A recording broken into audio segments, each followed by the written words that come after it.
So here we are, another Sims 4 expansion pack. And once again, I bought this 100% with my own money. No sponsorships, no gifting, as I'm a small YouTuber. So this is basically the most honest review you can get. So the first category is create a sim. Now, this cast was actually not that bad. It's not horrible, and I feel like it'd be pretty useful if you don't have access to CC, like if you're on console. It isn't my favorite. I'm probably still gonna stick with CC, but I do think it's actually pretty cute compared to most packs. And it does have quite a lot of variety for men and women, but I wouldn't recommend buying it for the creator sim overall. I do see like them improving on the style of clothes, and it does look pretty modern, but sorry, isn't that many, because as you know, in this pack they have those weird costumes which remain as a big part of it, and I feel like some people will find these really funny and some people won't. It really depends, but they are definitely really funny looking. The second big part of this pack is build and buy. The build and buy in this pack is actually pretty cute. It's a bit random overall with no overall style, but there are a few hidden gems that are pretty cute. Like there's a picnic rug, heart bed, costumes, which I think they're all interactive and they're all pretty cool. And there's also a lot of different furniture. There's different hidden gems here and there, but overall it doesn't really go well together if you're a builder, but I don't really mind because I'm not a builder. So I just enjoy putting little bits of this pack in different places, and it looks pretty cute, but it's definitely not like the modern cute style that I tend to go for.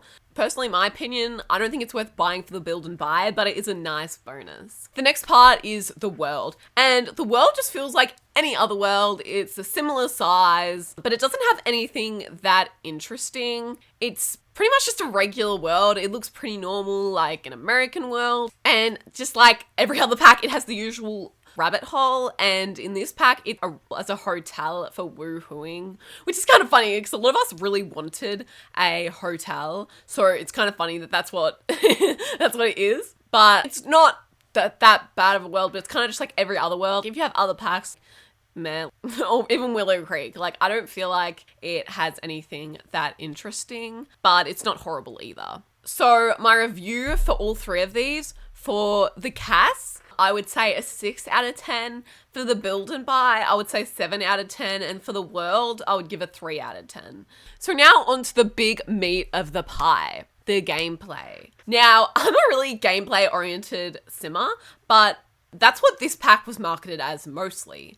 And it was ultimately the reason I purchased it. Now, it is kind of hard to review because it's one of those packs that'll integrate into the game and you see it as you play. So you can't really be like, oh, this happened and play it through. And that's the kind of thing I like. Like, I like having things that are actually integrated into the game, but I did play it as much as I could, and it did feel just kind of bland and empty. Like, when you try and engage with it, there's not really much to do. And I'm just going to quickly make a disclaimer that basically in the past, I've had wonderful whims, and also I think it's Little Miss Sam's dating mod. I can link those in the description, but they're pretty much mods that do the exact same thing as this pack.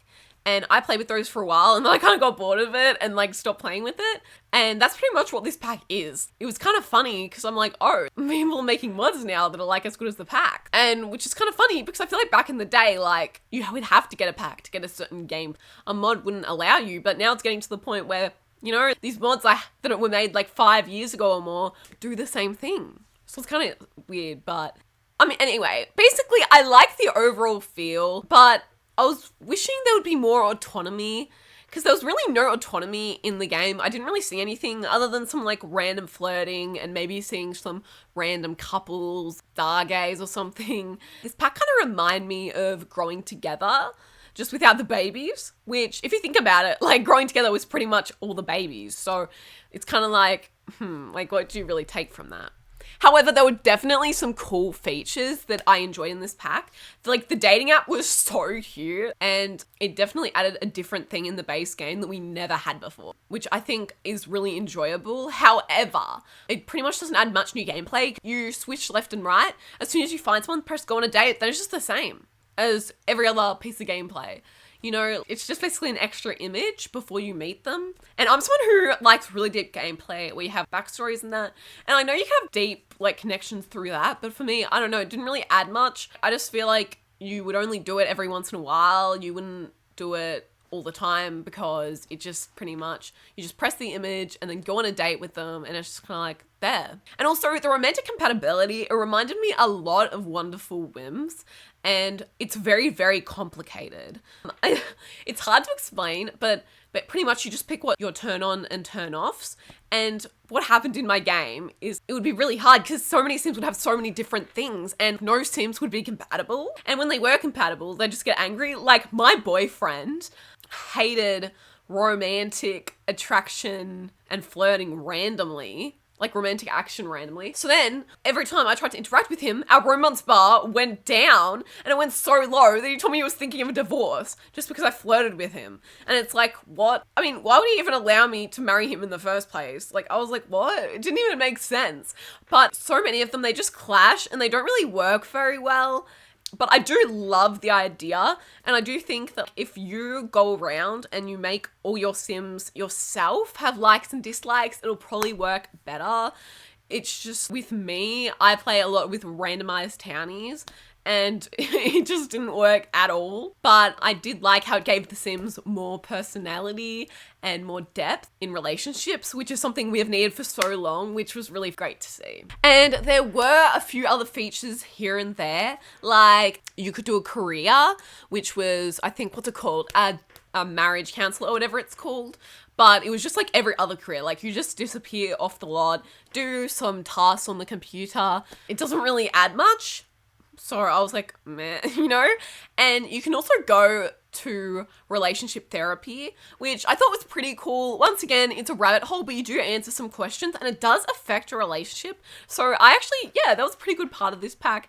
And there's also a few extra things to do with relationships, like what type of relationship you have and stuff like that. But it also is very glitchy. I'm not even joking. I was having a wedding and then, you know, during an event, you can't move in with someone and he asked to move in with me. So I said, yeah, sure. But then it didn't let me because we were in the middle of an event. So then it said strained relationship because we didn't want to move in together and we got like all this negative stuff and then he like hated me. But I was like, I said yes. So it definitely is a little bit glitchy and doesn't work sometimes, but you can fix it with cheats, but that shouldn't be needed. So that's kind of sad, but that was pretty cool. There's also, of course, the costumes that you can change into, which is kind of funny, but you know, like, meh. And there's different woohoo locations, all that kind of stuff. But I overall feel like there wasn't that much gameplay. Basically, I reckon if you got it, you'd finish the gameplay within an hour and then you'd pretty much just forget about it. And yes, it would run in the background, but I don't feel like it added gameplay. I feel like it just overcomplicated things and made them confusing and not work well.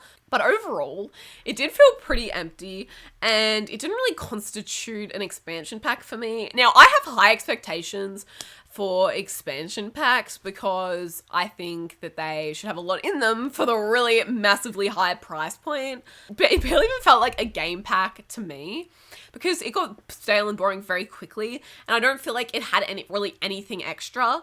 Because, oh my god, I even forgot about this part. There's this part where you can go on dates with people, but it's pretty much just the same regular old date. You just set the goals. Like, I don't know. Like, everything was already pretty much in the game or other packs, and it didn't really add much and was just really glitchy. So, to me, if I was setting the price on packs, I do get why this is needed, but I wouldn't have set it anywhere. Like, I would have set it at most, like, 10 Australian dollars, which is kind of insane. It's actually 6 times that.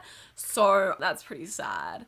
Despite this, I do have appreciation for the idea. A massive part of The Sims 4 is finding love and families. And I feel like that's what most people do.